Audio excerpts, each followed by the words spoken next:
तो आज था WWE फ्राइडे नाइट स्मैकडाउन का एपिसोड जो कि फाइनली एंड हो चुका है और शो पर फाइनली हमारे people chap the Brahma bull the great one the rock ने कन्फ्रंट किया हमारे tribal chief head of the table Roman Reigns को। जी हां, बिल्कुल सही सुना, फाइनली रॉक और रोमन रेंस के बीच फेस ऑफ देखने को मिल चुका है आज हुए WWE फ्राइडे नाइट स्मैकडाउन के एपिसोड पर, जिसके बारे में हम फुल डिटेल में बात करेंगे और बात करेंगे आज हुए स्मैकडाउन के एपिसोड के बारे में भी फुल डिटेल में बात करेंगे आज WWE फ्राइडे नाइट स्मैकडाउन के एपिसोड के बारे में। तो शो की शुरुआत देखने को मिलती है सबसे पहले हमारे यूएस चैंपियन लोगन पॉल के साथ। लोगन पॉल रिंग में आते हैं जहां पर वो सबसे पहले बात करते हैं अपने मैच के बारे में जो कि उन्होंने रसल किया था रॉयल रंबल 2024 में, जहां पर वो ये बात करते हैं कि कैसे केविन ओवेंस एक चीटर बंदा है, आप सभी ने देखा होगा, लेकिन मैंने अपनी चैंपियनशिप को डिफेंड कर लिया है केविन ओवेंस के अगेंस्ट, और केविन ओवेंस को भरा भूला कहते हुए दिखाई देते हैं लोगन पॉल। लेकिन तभी थीम म्यूजिक प्ले हो जाता है हमारे प्राइज फाइटर केविन ओवेंस का। केविन ओवेंस रिंग में आते हैं जहां पर वो एक रीमैच के लिए कॉल करते हुए दिखाई देते हैं लोगन पॉल के अगेंस्ट कि उनको एक रीमैच चाहिए लोगन पॉल के साथ एक बार फिर से उनकी यूएस चैंपियनशिप के लिए, लेकिन लोगन पॉल उनको रीमैच देने से मना कर देते हैं जहां पर वो ये कहते हैं कि तुम्हें जो चांस मिलना था वो मिल चुका है और तुम नाकाम हो चुके हो। अब ये जो चांस होने वाला ना यूएस चैंपियनशिप के लिए, अब ये किसी और सुपरस्टार को मिलेगा, लेकिन तुम अपने मैच पे ध्यान दो जो कि तुम्हारा होने वाला है ऑस्टिन थ्योरी के साथ। जिसके बाद हमें Austin theory versus Kevin Owens के बीच एक सिंगल मैच देखने को मिलता है। काफी बार इन दोनों के बीच हमें मैच देखने को मिल चुका है, लेकिन हर बार एक्शन काफी ज्यादा धमाकेदार होता है। लेकिन बात करें इस मैच के रिजल्ट के बारे में, तो मैच का रिजल्ट कुछ इस तरह से निकलता है जब ब्रास नकल पकड़ा देते हैं लोगन पॉल ऑस्टिन थ्योरी को, लेकिन उस ब्रास नकल से उल्टा एक पंच मार देते हैं केविन ओवेंस ऑस्टिन थ्योरी के ऊपर और ऑस्टिन थ्योरी को पिन कर इस मैच में विक्ट्री हासिल कर लेते हैं केविन ओवेंस। जिसके बाद केविन ओवेंस अटैक करने की ट्राई करते हैं लोगन पॉल के ऊपर, लेकिन लोगन पॉल वहां से भाग जाते हैं और इंडियन स्टैंड टोल करते हुए दिखाई देते हैं हमारे प्राइज फाइटर केविन ओवेंस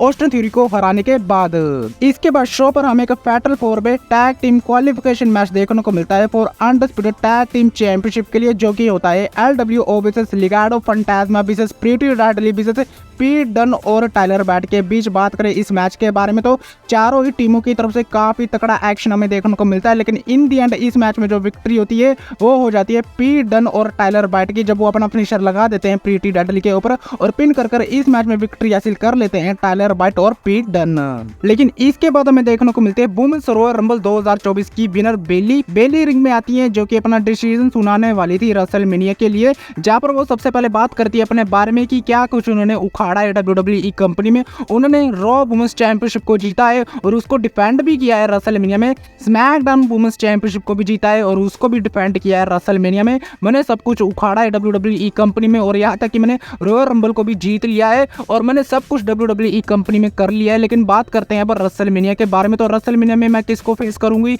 ये मैं बाद में बात करूंगी, लेकिन मैं सबसे पहले बात करूंगी डैमेज कंट्रोल के बारे में, क्योंकि डैमेज कंट्रोल की टीम भी वहीं पर होती है। ईओ स्काई, आस्का और कायरी सेन भी वहीं पर होती है। डकोटा काई नहीं थी, पता नहीं क्यों नहीं थी, लेकिन जहां पर वो ये बात कर रहे थे कि मैंने डैमेज कंट्रोल को बनाया है और इसको ऊपर ले जाने का मेरा सपना था, लेकिन ये जो सपना है वो शायद एक सपना ही रह जाएगा, क्योंकि जो डैमेज कंट्रोल की टीम है ना, जो मैंने ही बनाई है, वो ही मेरे अगेंस्ट एक षड्यंत्र रच रही है और ये मैंने अपने कानों से सुना है। जिसके बाद वो ईओ स्काई से सवाल करते हुए दिखाई देते कि मैंने क्या बिगाड़ा है तुम्हारा, मैंने हमेशा तुम्हारे लिए अच्छा ही सोचा है। लेकिन पीछे से आस्का और कायरी सेन अटैक कर देती हैं बेली के ऊपर और फाइनली बेली जो कि डैमेज कंट्रोल की लीडर थी उनके ऊपर ही बीट्रे हो जाता है उनकी ही टीम डैमेज कंट्रोल की तरफ से। जिसके बाद आस्का और कायरी सेन दोनों ही अटैक करते हुए दिखाई देती हैं बेली के ऊपर, लेकिन बेली फाइट बैक करती हैं और एक रोड के साथ अटैक कर देती हैं आस्का और कायरी सेन के ऊपर। जिसके बाद आस्का और कायरी सेन वहां से भाग जाती हैं, रिंग में बचती हैं ईओ स्काई। जिसके बाद ईओ स्काई के ऊपर भी अटैक करने की ट्राई करते हैं, लेकिन वो वहां पर रुक जाती है। जिसके बाद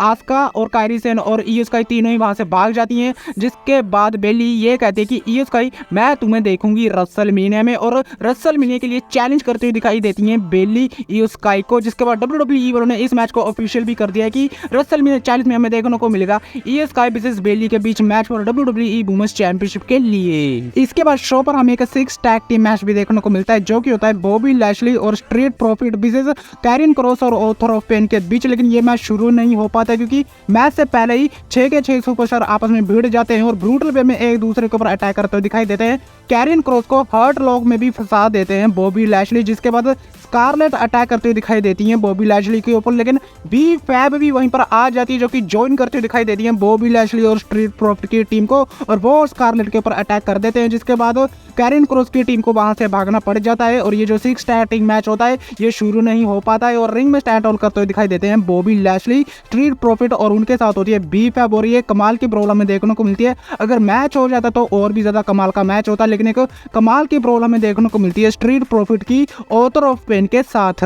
इसके बाद शो पर हमें टिफनी स्टार टर्न वर्सेस मीचेन के बीच भी एक सिंगल मैच देखने को मिलता है और ये मैच भी काफी बढ़िया रहा, काफी बढ़िया एक्शन में देखने को मिलता है दोनों ही सुपरस्टारों की तरफ से। लेकिन इन द एंड इस मैच में जो विक्ट्री होती है वो हो जाती है टिफनी स्टार टर्न की, जब वो अपना फिनिशर मीचेन के ऊपर लगा देती है और पिन कर इस मैच में विक्ट्री हासिल करते हुए दिखाई देती है टिफनी स्टार टर्न। लेकिन बात करते हैं शो के मेन इवेंट के बारे में, तो यहाँ पर हमें फेस ऑफ देखने को मिलता है रोमन और कोडी के बीच। लेकिन सबसे पहले आते हैं रोमन रेंस रिंग में आते हैं जहाँ पर वो बात करते हुए दिखाई देते हैं सेथ रोलिंस के बारे में। जी बिल्कुल सही सुना, सेथ रोलिंस के बारे में बात करते हैं जहाँ पर वो ये कहते हैं कि सेथ रोलिंस ने काफी कुछ बुरा कहा है मेरे बारे में मंडे नाइट रॉ के एपिसोड पर। वो अपने आप को एक फाइटिंग चैंपियन कहता है, लेकिन एक फाइटिंग चैंपियन होने का क्या फायदा है क्योंकि वो तो अपने आप को इंजर्ड करके बैठा है और मैं ऐसा फाइटिंग चैंपियन बिल्कुल भी नहीं हूँ। भले ही सेथ रोलिंस मेरे मुकाबले ज्यादा काम करता हूँ WWE कंपनी में, लेकिन मैं ज्यादा पैसे कमाता हूँ सेथ रोलिंस से भी। और आप किसको चुनना चाहते हो, रोमन रेंस को जो कि ज्यादा पैसे कमाता है या फिर सेथ रोलिंस को जो कि एक कम पैसे वाला सुपरस्टार है? लेकिन मुझे बिल्कुल भी परवाह नहीं है।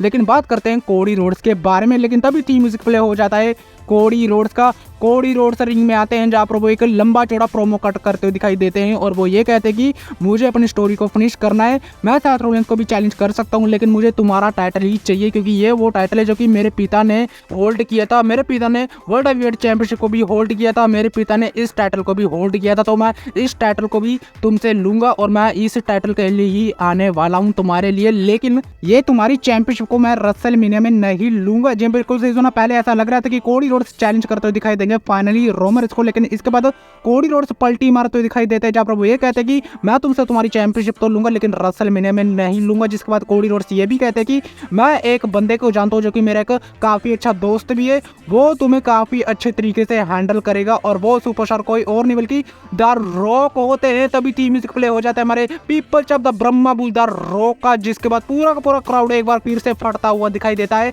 द रॉक आते हैं धीरे धीरे से रिंग की तरफ, रिंग में आते हैं जहाँ पर वो सबसे पहले हैंड शेक करते हुए दिखाई देते हैं कोडी रोड्स के साथ और कोडी रोड्स भी काफी ज्यादा इमोशन दिखाई देते हैं। जिसके बाद कोडी रोड्स वहां से चले जाते हैं। पॉल हेमन, जिमी ऊसो और सोलो सिकोआ ये तो पहले ही चले जा चुके होते हैं। जिसके बाद रोमन रेंस एक साइड पर होते हैं, द रॉक एक साइड पर होते हैं। जिसके बाद दोनों ही धीमे धीमे से कर दोनों ही एक दूसरे के पास आते हैं और फेस ऑफ हमें देखने को मिल जाता है फाइनली हमारे रॉक और रोमन रेंस के बीच। और रॉक कन्फ्रंट करते हुए दिखाई देते हैं हमारे travel chief head of the table Roman Reigns को आज हुए WWE फ्राइडे नाइट स्मैकडाउन के एपिसोड पर, जिसके बाद पूरा क्राउड होली शीट के चैंट्स लगाता हुआ दिखाई देता है और इस तरह से एंड हो जाता है फ्राइडे नाइट स्मैकडाउन का एपिसोड। कुछ कोई प्रोमो नहीं हमें सुनने को मिला है रॉक की तरफ से, लेकिन एक कमाल का तकड़ा फाइनली फेस ऑफ देखने को मिल चुका है रॉक और रोमन रेंस के बीच, जिसके बाद पूरी तरह से क्लियर होता है वो दिखाई दे रहा है कि रेसलमेनिया में कौन सा मैच होगा। तो ऐसे हो जाता है फ्राइडे नाइट स्मैकडाउन का एंड, जो कि काफी ज्यादा धमाकेदार रहा